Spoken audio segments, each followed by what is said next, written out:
रामचरितमानस। हाँ चलिए, कोई तो बोला रामचरितमानस। आजकल बोलचाल की भाषा में से आजकल लोग रामायण कहने लगे हैं। गोस्वामी जी इस बात की घोषणा करते हैं, जो मैंने लिखा उस ग्रंथ का नाम रामचरितमानस है। रामायण नहीं, रामायण तो वो था जो शिवाल्मीकि की ऋषि जी ने लिखा। मैंने जो लिखा उस ग्रंथ का नाम रामचरितमानस है। देखिए गोस्वामी जी यहाँ लिखे मानस में रामचरितमानस ही नाम, रामचरितमानस ही नाम, सुनत श्रवण पाहि अभी श्यामा, सुनत श्रवण पाहि अभी श्यामा, विमल कथा कर दीन रंभा, सुनत न साई राम मदरम।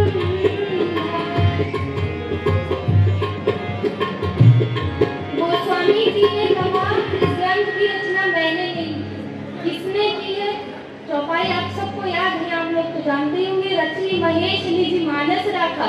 इस ग्रंथ की रचना बाबा ने करी। और आपको बताएं, श्रेष्ठ व्यक्ति वही है माई बाप जो अपनी कृति को भी अपना पुरुषार्थ न मानकर प्रभु की कृपा माने। गोस्वामी जी कहते मैंने इस ग्रंथ की रचना नहीं की, बाबा ने की इस ग्रंथ की रचना। रची महेश निजी मानस राखा। मानस कहे मन को। बाबा ने मानस की रचना की और अपने मन में रख लिया, अपने मन में रखा और उचित समय आने पर पार्वती जी के सम्मुख उसे प्रस्तुत किया। गोस्वामी जी यहाँ कहना चाह रहे हैं कि जो राम कथा बाबा के मानस से निकली वो राम कथा मैंने लिखी। इसीलिए ये रामचरितमानस मैंने जो लिखा, इस ग्रंथ को जो पढ़ेगा, जो समझेगा और अपने जीवन में उतारेगा, उसको एक न एक दिन उसके जीवन में ये रामचरितमानस की कथा पूर्णतः बैठ जाएगी। अब आइए गोस्वामी जी आगे क्या लिखते कि कथा करती क्या है। गोस्वामी जी ने लिखा है मंगल करनी करनी मल हरनी, तुलसी कथा रघुनाथ की, मंगल करनी करनी मल हरनी, तुलसी कथा रघुनाथ की, गति पूर्ण कविता सरित की जो, सरित पावन पात की, प्रभु सुदस संगति नीति कली, मोहि सुजन मन भावनी, भवंग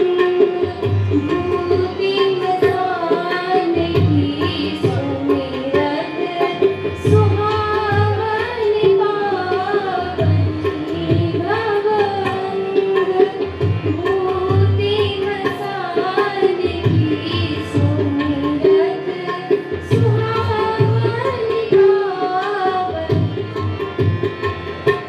गोस्वामी जी ने क्या लिखा है? मंगल करनी।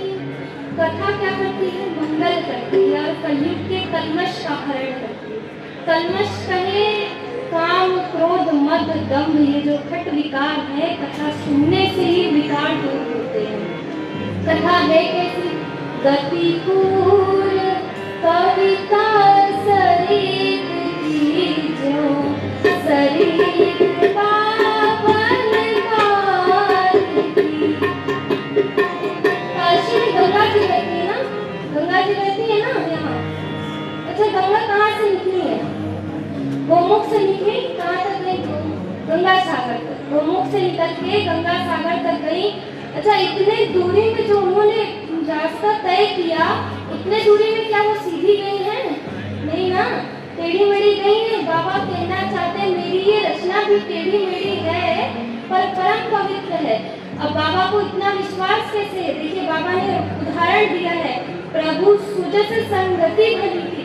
प्रभु के संग में आने से ये मेरी परम पवित्र हो गई है मेरी ये रचना, क्योंकि जिस प्रकार वो मसान की राख थी, लेकिन जब बाबा विश्वनाथ महादेव उसे अपने श्रृंगार के रूप में धारण करते हैं तब वो संसार की सबसे परम पवित्र वस्तु में आ जाती है। ऐसे ही ये रामचरितमानस प्रभु के संग में आने से परम पवित्र हो गई है, ये बाबा कहना चाहते हैं। रामचरितमानस में 3 स्थानों पर 3 वक्ताएं कथा की महिमा का गान कर रहे हैं। प्रथम घाट, ये कथा तो कैलाश में हो रही है, बाबा विश्वनाथ महादेव सुनाते हैं मां पार्वती को, कहाँ पे? कैलाश पे बैठकर सुनाते हैं। दूसरे कथावाचक श्री आदिवल्त जी महाराज भरद्वाज जी को सुनाते हैं प्रयाग में बैठकर, और यही कथा श्री काकभुसुंडी जी सुनाते हैं श्री गरुड़ जी को नीलगिरी पर्वत पर बैठकर। जितनी भी ज्ञान की बातें हैं वो बताई है बाबा शंकर ने उमा से। बाबा कहते हैं कथा की महिमा करते, जय जय राम कथा, जय श्री राम।